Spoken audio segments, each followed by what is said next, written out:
గురుగారు మీ పేరండి? నా పేరు రమణయ్య అండి. ఏం చేస్తారండి? నేను ఏం లేదని ఊరక ఇంట్లో ఉంటాను. అంతకుముందు ఏం చేసేవాళ్ళు? అంతకుముందు వ్యవసాయం, వ్యవసాయం, రైతు. మరి ఎందుకని ఇప్పుడు వ్యవసాయం ఎందుకు ఆపేశారు?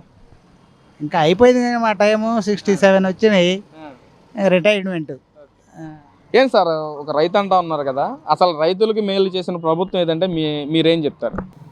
రైతులకు మేలు చేసిన ప్రభుత్వం అంటే అన్ని ప్రభుత్వాలు ఏ టైంలో ఏది చేసేది చేస్తుంటాయి. కొంతమంది ఫెయిల్ అవుతుంటారు, కొంతమంది సక్సెస్ అవుతుంటారు. అంటే చంద్రబాబు నాయుడు గారు ఏం చేశారని చెప్పి? చంద్రబాబు నాయుడు గారి పరిపాలన బాగానే ఉంటుంది. ఎందుకంటే అన్నీ ఇస్తున్నాడు కదా. ఇప్పుడు అమ్మఒడి ఉంది, ఇదివరకు ఒక బాబుకే ఇచ్చేవాళ్ళు. ఇప్పుడు ఇంట్లో ఎంతమంది ఉంటే అంతమంది ఇస్తున్నారు కదా. కొన్ని అభివృద్ధి కార్యక్రమాలు, సంక్షేమ కార్యక్రమాలు ఇస్తున్నాడు, అభివృద్ధి కార్యక్రమాలు చేస్తున్నాడు, అన్నిట్లో ఉన్నాడు. అప్పుడు ఆయన అభివృద్ధి లేదుగా, సంక్షేమం ఒకటే కదా. ఎక్కడ చూసినా రోడ్లు గుంటలమయం. మరి ఇప్పుడు రోడ్లన్నీ బాగానే ఉన్నాయి, అన్నీ బాగా నీట్గానే చేస్తున్నాయి. అంటే ఒక పక్కన సుపరిపాలన అందించింది జగన్మోహన్ రెడ్డి గారు, ప్రజలందరూ సంతోషంగా జగన్మోహన్ రెడ్డి పాలనలోనే అంటున్నారు కదా సార్. మరి అనుకుంటారులేండి, ఏ పార్టీ వాళ్ళు వాళ్ళ గురించి గొప్పగా చెప్పుకుంటారు అంతే. 2 సంవత్సరాల పాలన గురించి మీ అభిప్రాయం ఏంటి సార్? ఈ 2 సంవత్సరాల పాలన బాగానే ఉంది కదండి. భోగాపురం ఎయిర్పోర్ట్ ఒకటి చేశారు, పోతే నెక్స్ట్ ఇప్పుడు అమరావతి బాగా చేస్తున్నారు.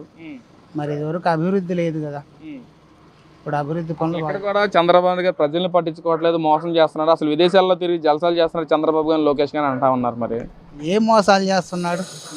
చేసిన మోసాలు అవి చెప్పొచ్చు కదా. వాళ్ళు ఎవరు చేస్తున్నారంటే ఉపయోగం ఏముంది? పలానా మోసం చేశాడు జనాలని చెప్పాలి కదా. ఏదో మాట్లాడు. అమరావతి గురించి బాగా డెవలప్ అవుతుంది కదండి, మనకు కనపడుతూనే ఉంది కదా. మరి ఇదివరకు ఏం లేదు కదా అమరావతి, అన్ని రోడ్లన్నీ తీసేశారు, అసలు అమరావతి లేదన్నారు కదా. మళ్ళీ ఇప్పుడు ఏదేదో మావిగని అంటున్నారు. మరి ఒక స్టాండ్ లేదు కదండి వాళ్ళది.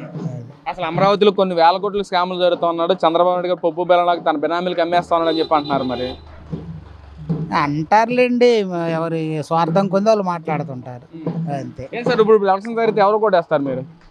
నేను టీడీపీ. ఎందుకంటే టీడీపీనే దేనికి? మాకు ఈ పరిపాలన నచ్చింది కాబట్టి. అంటే జగన్మోహన్ రెడ్డి గారి పరిపాలన నచ్చలేదా మీకు? మరి నచ్చలేదనే కదా. అంటే సార్ 3 పార్టీలు కదా, 30 పార్టీలు చేసినా మా విజయాన్ని ఆపలేరు అని చెప్పి అంటున్నారు వైసీపీ వాళ్ళు. చెప్పుకుంటారులేండి, మరి ఎవరి పార్టీని గురించి వాళ్ళు చెప్పుకోకపోతే మనకు ఉండదు కదా. అన్న నమస్తే, మీ పేరన్నా? నా పేరు సురేష్ అండి. సురేష్ గారు ఏం చేస్తారు? నేను కార్పెంటర్ వర్క్ చేస్తానండి. ఏం సార్ ఎలా ఉంది 2.5 సంవత్సరాల పాలన?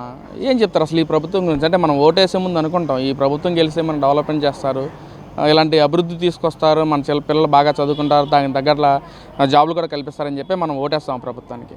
మీరు అనుకున్నట్లుగా ఈ ప్రభుత్వం అలాగే చేస్తున్నా లేక విరుద్ధంగా మేము చేస్తూ ఉంటాను? అంతకుముందు గత ప్రభుత్వంలో మేము చాలా ఇబ్బందులు పడ్డామండి. ఈ ప్రభుత్వం వచ్చిన తర్వాత కొద్దిగా పనులు సాగుతున్నాయి, అన్నీ అభివృద్ధి.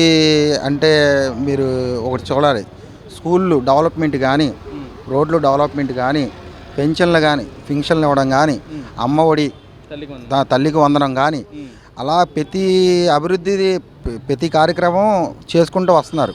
వీళ్ళ పని వీళ్ళు చేసుకుంటూ వస్తున్నారు. అక్కడ వైసీపీ ప్రభుత్వంలో, గత ప్రభుత్వంలో చైన్ పనులు కూడా చేసామని చెప్పిన రోజులు ఉన్నాయి. చైన్ పనులు కూడా చేసామని చెప్పిన రోజులు ఉన్నాయి. వాళ్ళ ప్రభుత్వంలో చేయడానికి అక్కడ టైం ఎక్కడ ఉందని చెప్పి అన్న రోజులు కూడా ఉన్నాయి. మాకు కరోనా వచ్చిందండి, అది వచ్చిందండి, ఇది వచ్చిందని సాకులు చెప్పుకుంటూ పోయారు. మందు రోడ్ల మీద ఇచ్చలవిడిగా మందులకి లైన్లు క్యూలు పెట్టి అలాగా మమ్మల్ని చాలా సర్వనాశనం చేశారు. ఈ ప్రభుత్వంలో మేము చక్కగా ఈ పరిపాలనలో బాగా ఆనందంగా ఉంటున్నామండి.